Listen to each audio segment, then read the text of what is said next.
Could she have done anything differently?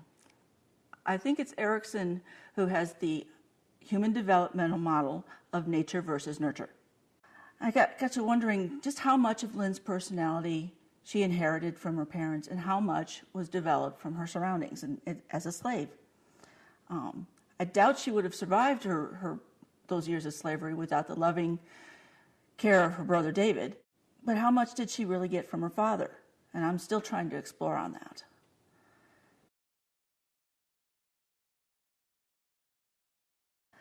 Because Camelot's darker side is a lot more interesting, I found, than the one that's usually presented to the world. And no one else seems to have shown this side of Camelot before. And nobody's picked up the story from its lowliest inhabitants, the slaves and the servants. And I realized who better to champion these people than Lynn, who has lived through it. Once she finds herself and she realizes her true heritage, then she can become a champion of these people as the story progresses.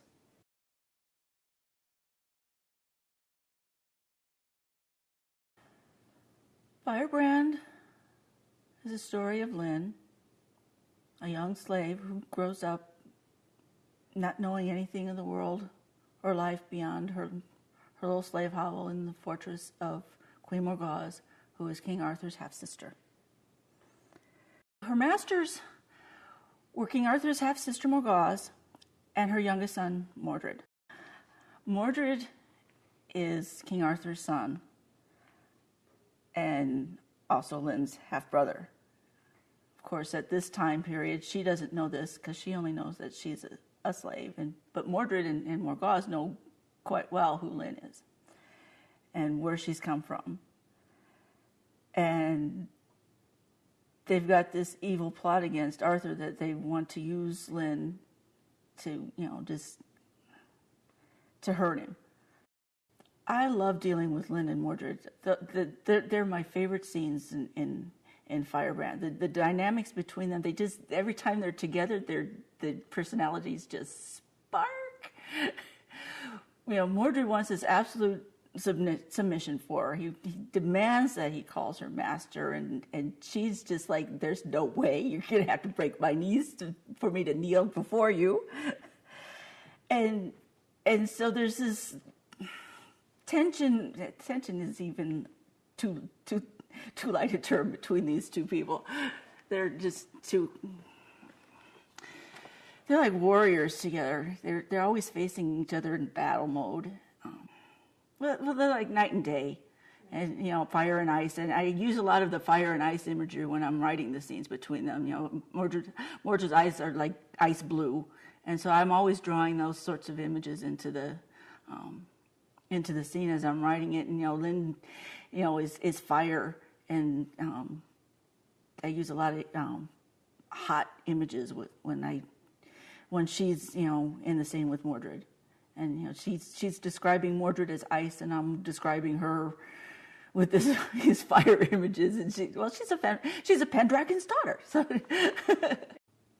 Modred eventually brings David into the dynamics because he knows how much Lynn cares about her foster brother. She doesn't know that David isn't really her brother, and even when she learns that he isn't, it doesn't matter to her. But Modred eventually realizes how much he cares about David, and he draws David into how he tries to break Lynn's spirit. He takes, he has an encounter with David eventually where he tries to dominate him and winds up, smacking him around, and Lynn finds out, and David talks about it. He says, it's no big deal. We're slaves. This is our life. We can't change it. And Lynn's going, but that's wrong. We have to change it, But at this point, she realizes that the behavior that she's doing is throwing herself at her masters and, wanting to just inviting, provoking Modred. She realizes that the consequences go beyond her. That, she provokes him and she gets beaten, but now other people can also be drawn in. Modred could very easily have David killed. kill him himself, could have him sold off as a slave and separated. And Lynn she can't handle that thought. She goes into meltdown at that point.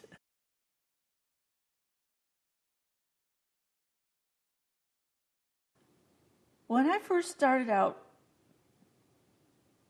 with the notion of Lynn, my intent was I was going to cover the whole thing in a single book.